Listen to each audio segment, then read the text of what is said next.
So, United won, Fulham nil. And guess what, guys? We are winning the league. At least that's what I'm already seeing on Twitter. Right? Just a few minutes after the game, I'm seeing United are back. We're winning the league. Based on what? The performance that we saw today. The football that we saw today. Guess what this was, guys? This was different. We are a new team. We're no more the team from before. I cannot believe that some people do believe this. Because guess what? The first man and the only man to blame for today's game was Ten Hag. Ten Hag chose Rashford, he chose Bruno, and he chose Mount, despite the fact that it's very obvious when they play, we cannot play possession style football, which apparently was what we were trying to do in pre-season against Liverpool, against Man City. But guess what? Now we've changed the whole play style, we've changed the idea.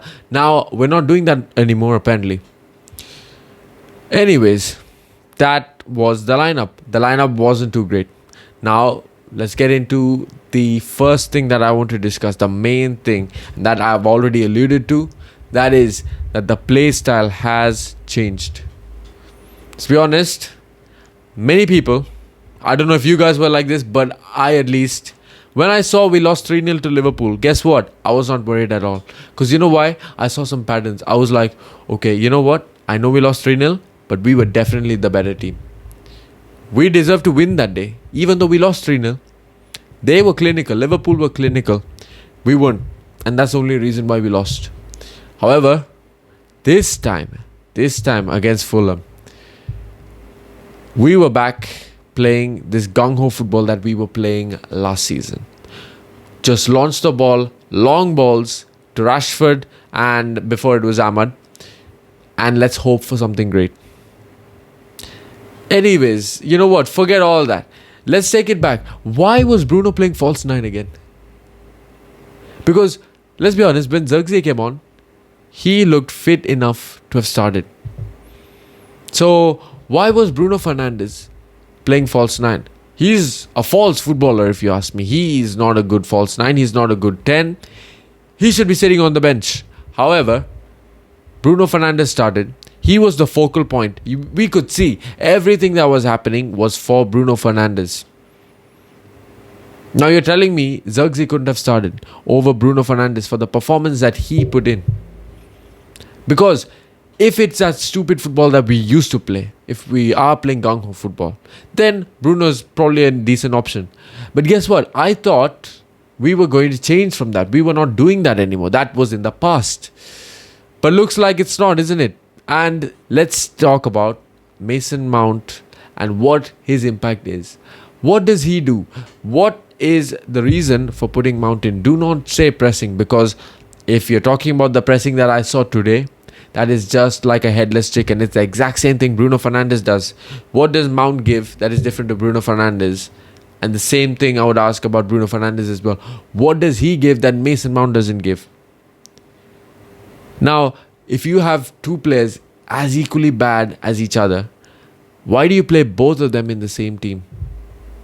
When, by the way, I should say, we have Sancho, but he's not in the squad anymore. Why? Because he's apparently being sold, because Ten Hag doesn't like him. Why doesn't Ten Hag like him? Maybe because he doesn't want to play actual football. Yet, we keep persisting with Bruno Fernandes, with Mount, and we expect that things are going to change. We're just going to start flowing. We're going to start beating teams 5-6-0. Because what? Because we have Mount and Bruno Fernandes. Because Ten Hag thinks that just because we decide that we are going to play better, we will play better. My friend, that is not how it works. You can't just decide one day, I'm going to flick my switch and everything's going to change. That's not how it works. It takes practice and it takes initiative on your side to tell the players that I want to change everything. And that is how you will ultimately change your style.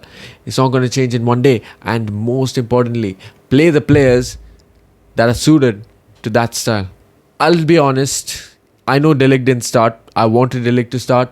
But maybe, let's say, he was being precautionary with him. I'll understand that. So I'm not too pissed off at the Maguire thing. Overall, we could not play that high line because Maguire was in that team. If we could play that high line, I'm telling you, we would have performed way better than we did. Now, for all the negatives that were there in the game, I'll be honest, there were two positives if you ask me. Actually, three. I should name three. First was Mazraoui and how good he was on the ball. He, compared to Dalot, is totally day and night. Dalot, as you saw in that game, cannot cross a ball for his life. You tell him that you have to cross the ball, you have to nail the cross. He cannot do it.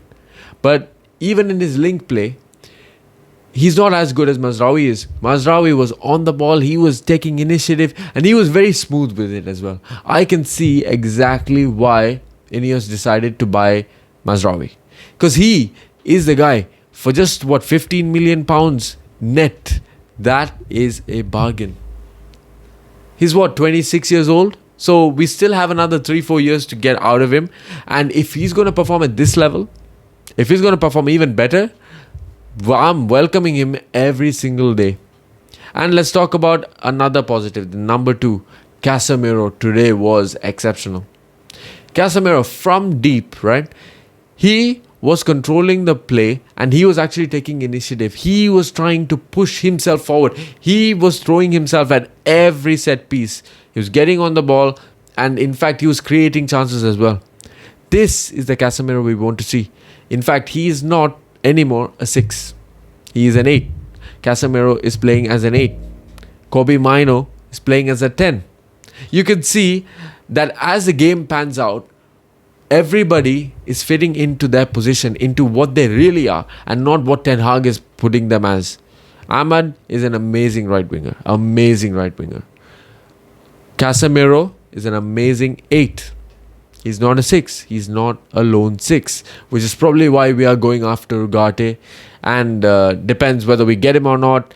If we get Ugarte in, what we should do, not what we will do, we should be putting Ugarte next to Casemiro in the holding midfield roles. So we have pretty much a double pivot.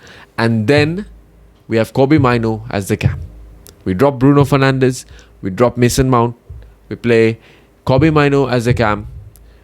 And we should be playing Sancho on the left wing, Zirkzee up front, and Amad Diallo on the right. This team would absolutely destroy everybody. But guess what? This is not happening. Because Ten Hag does not like Sancho. Zirkzee apparently is not starting for all this while. But, let's get to Zirkzee now. Zirkzee, what a finish. That is a striker's finish. And guess what? I never thought Zirkzee was that kind of a finisher. That goal showed me a lot about what kind of a player we can expect.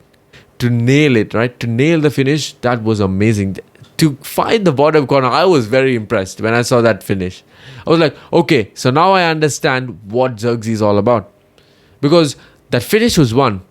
But number 2 is, you know how when certain players just have the ball, you can tell that they are a level above everybody else. It's like, you know, when you see the elite players, let's just say, I'm not saying that he is Messi, but like when Messi has the ball, you just know, right, how elegant he is, how smooth he is with every single touch, every single pass, every single dribble. You just know he's that level apart. He's that class apart. And I felt that with Zirkzee. Like, it's not about what he's doing, but it's rather how he's doing it. How he's taking the ball down. How he's laying the ball off. That is very different to most of the players in our squad. And that, I feel, is going to hold Zirkzee up in... That is going to help Zirkzee throughout his United career. Because he has that touch which many of these players do not have. Because what I feel is, Rashford has that touch. But once he gets that touch down, he does not do anything after that. Garnacho does not have that touch. He's willing to go and do something afterwards, but he does not have the touch to bring it down. Zirkzee, on the other hand, can lay it off to the wingers, and also he has the output, which let's just hope that he delivers like he did today. He does come in, he does score goals, he does give assists. But most importantly, Zirkzee was amazing in the part where he came on and the influence that he had, and he won us the game ultimately. But I have to say our set pieces need some working on, because What we saw today was pretty disappointing, especially from corners. I saw we were not winning the first balls. The balls need to be won. But then we were letting, I think it was Diop, we were letting Diop in and getting free headers in the box. Let's just say it was another team. Let's just say it was Liverpool. Let's say it was Man City. Right? With the players they have at the back on set pieces, they could have caused us real trouble. But Fulham were not able to do that. Does not mean that's going to be the case every single week. We were weak on the corners. We need to work on that. However, was this a performance that we can take away and say, okay, it was really good. This is the building block for something greater? No. Sadly, it wasn't. But can we change it up? Can we maybe, with a few more players coming in, with maybe De Ligt starting next week, with maybe Zirkzee starting, with hopefully Ugarte in the team, maybe Ten Hag decides to play Kobe in the 10, to play Casemiro and Ugarte, and maybe we could change things, maybe, but does not look likely. If we are to change things, we need to start playing more possession-based football, because the more that we play counter-attacking, we have to realize the new model, the style that we are trying to play in the Premier League requires more possession, and trying to play counter does not really appeal to what we are trying to do. So if we want to win, if we want to take that initiative, we'll have to change things. Can't stay the same as what we saw today. So anyways, guys, we won 1-0. Just take it, leave it. Doesn't matter because we're top of the league. We are winning the league this season. But no, I'm kidding. That was Zirkzee. That was Casemiro. Mazraoui. This is building blocks. We have a few more players to come back from injury. Maybe once everybody's back, we could see a better United.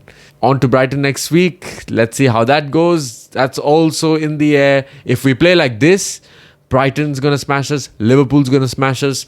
And it's not looking good. But if we change things up, maybe, just maybe, we could actually see some decent results. And maybe we could just finish in that top 4. So see you guys in the next one. And stay strong, guys.